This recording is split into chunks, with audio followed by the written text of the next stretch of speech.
The question, member from Kitchener-Waterloo. Thank you very much. My question is to the Acting Premier. Never before has a provincial government released unaudited financial statements.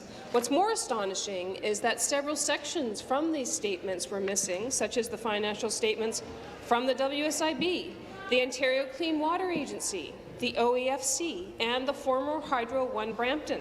Yesterday, I asked the Premier to explain why these sections were missing. She could not. During the Public Accounts Committee yesterday, I was repeatedly told by government members that the WSIB statements had been posted, but I checked again this morning. They are still not there. What is the government hiding by withholding the WSIB statements?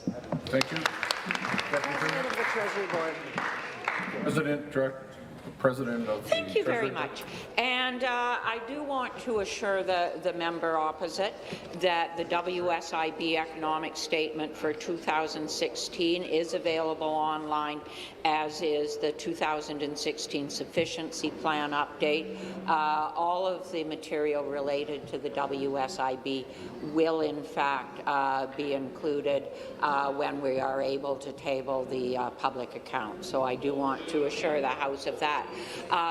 What I also want to assure the House is that while we are obviously in the process of collecting documents and preparing to have them in the process of having them printed, that all of the finances of these various agencies have been accounted for in the financial statements that were made available earlier this week. Thank you. Supplementary.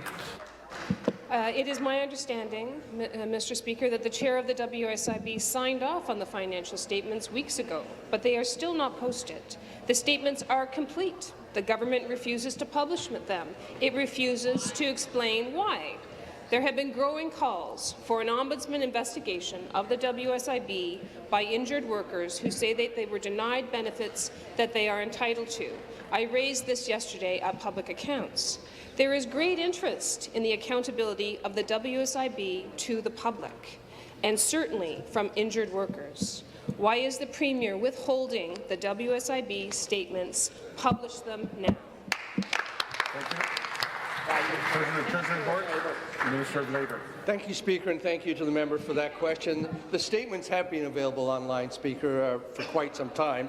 In addition, the numbers that are in those statements, I think, is something we should all be proud of in this House. The WSIB, I think, has been an organization that all parties, when they've been in government, have tried to organize, have tried to run in a better manner. Wow. I think what we're seeing coming out of the WSIB, with the figures and with the numbers that the member is talking about, is a very good news story. We're seeing we passed historic legislation last year that's included in these numbers, reinstating for the first time full indexation of WSIB benefits, Speaker, something that the opposition, the NDP, took away from injured workers, Speaker. So when you look at this, you see full CPI applied in a way that it should be. By 2018, Speaker, all injured workers, both partially and fully disabled, are going to receive their full CPI. That's what's contained in the figures. Those figures have been available online, Speaker.